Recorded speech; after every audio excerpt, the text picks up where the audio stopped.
Hello आज चाहिँ म यहाँनिर गणेश ह्याम भन्ने यहाँ चाहिँ बुढा नीलकण्ठमा चाहिँ गाँजाको तेल दाना है गाँजाको विभिन्न परिकारहरू त्यस्तै कपडाहरू धेरै कुराहरू यहाँ पाइन्छ अरे भनेर चाहिँ म यहाँ जाँदैछु। यहाँ गणेश ह्याम भनेर गेट लेखेको रहेछ। यहाँबाट म जाँदैछु अनि अब हेरौँ यहाँभित्र के पाउँदो रहेछ। गणेश ह्याम्स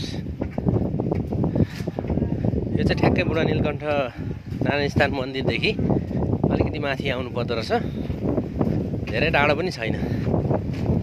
यहाँभित्र यस्तो छ।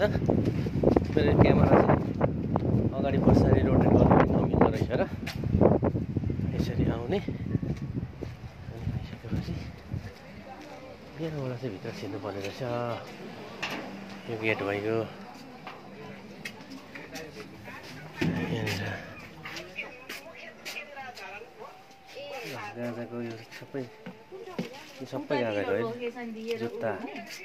जुत्ताहरू अनि ब्यागहरू पेन्ट त्यस्तै गरेर स्वेटरहरू पनि बनिने रहेछ। ल स्वेटरहरू रहेछ मजाको। ल हेर्नुहोस् यहाँ डमीमा कति मजाले सजाएर राखेको छ। यस्तो लुगाहरू सबै पाउने रहेछ। यो खालको ब्याग पनि राम्रो लागेको थियो, मैले देखेको थिएँ टिकटकतिर।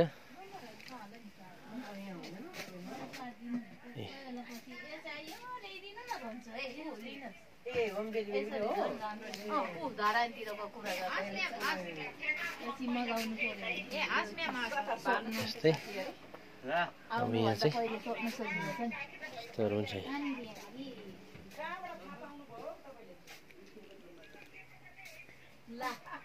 टोपी पनि रहेछ। ल टोपी पनि रहेछ। यस्तो टोपी पनि चाहिन्छ गाँजाको।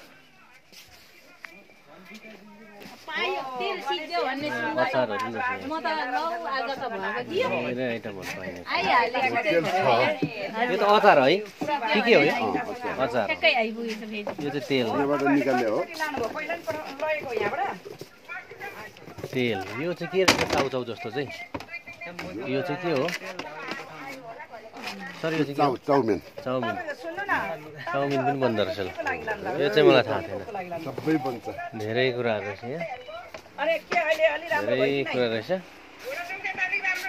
ल सीता दिदी भन्नुहुन्थ्यो, तपाईँको सीता दिदी पनि यहाँ हुनुहुन्छ है। हाम्रो आमा चाहिँ फ्यान। घोडा देख्नु चाहिँ लाउनु भएको छ, घस्नु भएको छ कि के गर्नु भएको छ तपाईँले? यसरी